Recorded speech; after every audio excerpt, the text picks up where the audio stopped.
I want to put aside my written statement for a moment and address one of the points that was brought up, I think an important point by the ranking member, that this body ought to be concerning itself with the with issues that impact directly the American people. The rising price of groceries, 76% over the past 2 years for basic foodstuff, the war in Ukraine, the inflation issues, the border issues, many, many other issues that concern us all as a nation. We can't do that without the First Amendment, without debate. When I gave my speech, my announcement speech in Boston 2 months ago, YouTube, I talked about all those issues. I focused on grocery. I focused on the fact that working class people can no longer afford to live in this country. I talked about inflation, all the issues that deeply concern you and that you've devoted your career to alleviating those issues. 5 minutes into my speech, when I was talking about Paul Revere, YouTube deplatformed me. I didn't talk about vaccines in that speech. I didn't talk about anything that was a verboten subject. I just was talking about my campaign and things, the conversation that we ought to be having with each other as Americans. But I was shut down, and that is why the First Amendment's important. Debate, congenial, respectful debate is the fertilizer, it's the water, it's the sunlight for our democracy. We need to be talking to each other. Now, this is a letter that many of you signed, many of my fellow Democrats. I've spent my life in this party. I've devoted my life to the values of this party. This 102 people signed this. This itself is evidence of the problem that this hearing was convened to address. This is an attempt to censor a censorship hearing. The charges in this, and by the way, censorship is antithetical to our party. It was appalling to my father, to my uncle, to FDR, to Harry Truman, to Thomas Jefferson, as the chairman referred to. It is the basis for democracy. It sets us apart from all of the previous forms of government. We need to be able to talk, and the First Amendment was not written for easy speech.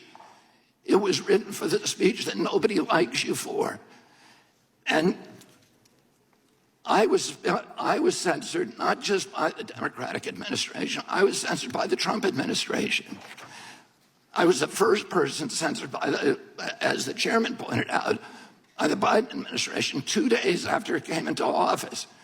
It ordered a truthful, and by the way, they had to invent a new word called malinformation to censor people like me. There was no misinformation on my Instagram account. Everything I put on that account was cited and sourced to peer-reviewed publications or government databases. Nobody has ever pointed to a single piece of misinformation that I published. I was removed for something they called malinformation. Malinformation is information that is true, but is inconvenient to the government, that they don't want people to hear. And that's antithetical to the values of our country. After I announced my presidency, it became more difficult for people to censor me outright. So now I'm subject to this new form of censorship, which is called targeted propaganda, where people apply pejoratives like anti-vax. I've never been anti-vaccine, but everybody in this room probably believes that I have been, because that's the prevailing narrative. Anti-Semitism, racism, these are the most appalling, disgusting pejoratives, and they're applied to me to silence me, because people don't want me to have that conversation about the war, about groceries, about inflation, about the war on the middle class in this country that we need to be having. And by the way, I want to say this while I'm on the record, that in my entire life, and why I'm under oath, in my entire life, I have never uttered a phrase that was either racist or anti-Semitic.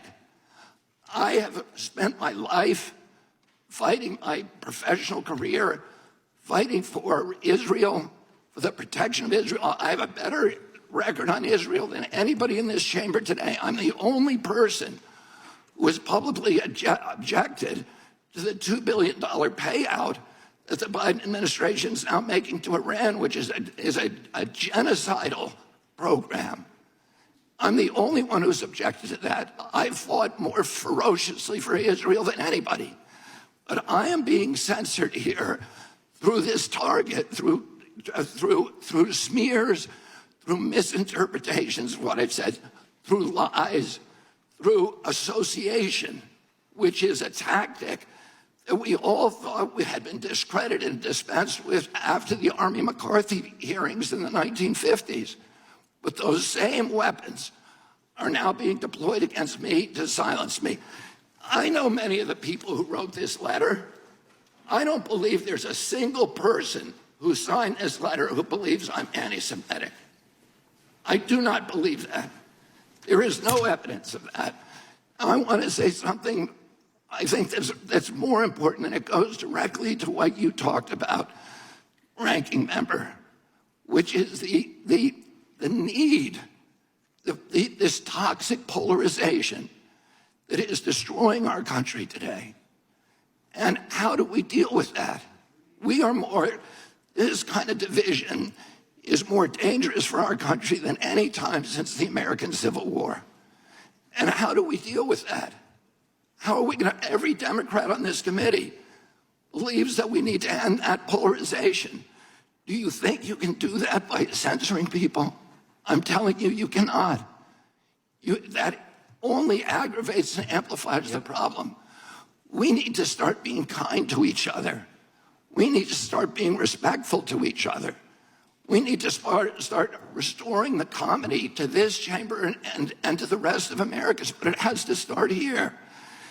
My uncle, Edward Kennedy, has more legislation with his name on it than any senator in United States history. Why is that? Because he was able to reach across the aisle, because he didn't deal in insults, because he didn't try to censor people. He brought home people who were antithetical to what he believed in. He came home almost every weekend with people like Orrin Hatch to our house at the compound in Hyannisport. At that time, Orrin Hatch to me was like Darth Vader, because I was an environmentalist. And I was saying, why is Teddy bringing this guy home?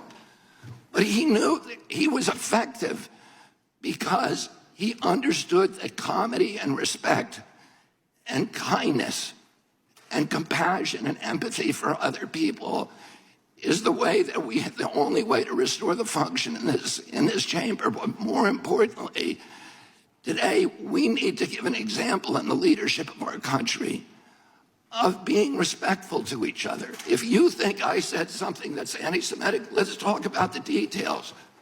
I'm telling you all the things that I'm accused of right now by you. And in this letter are distortions, they're misrepresentations. I didn't say those things.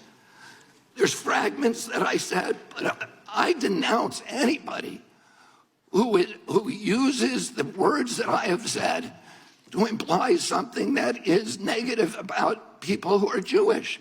I never said those things. And I want to point out also that the chairman pointed to Dennis Kucinich, who's fighting behind me. There is no two people in the country who feel more differently about American politics than these two people. And yet they were friends. Dennis attended his children's basketball games, attended his daughter's wedding.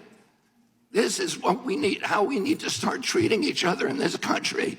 We have to stop trying to destroy each other, to marginalize, to vilify, to gaslight each other.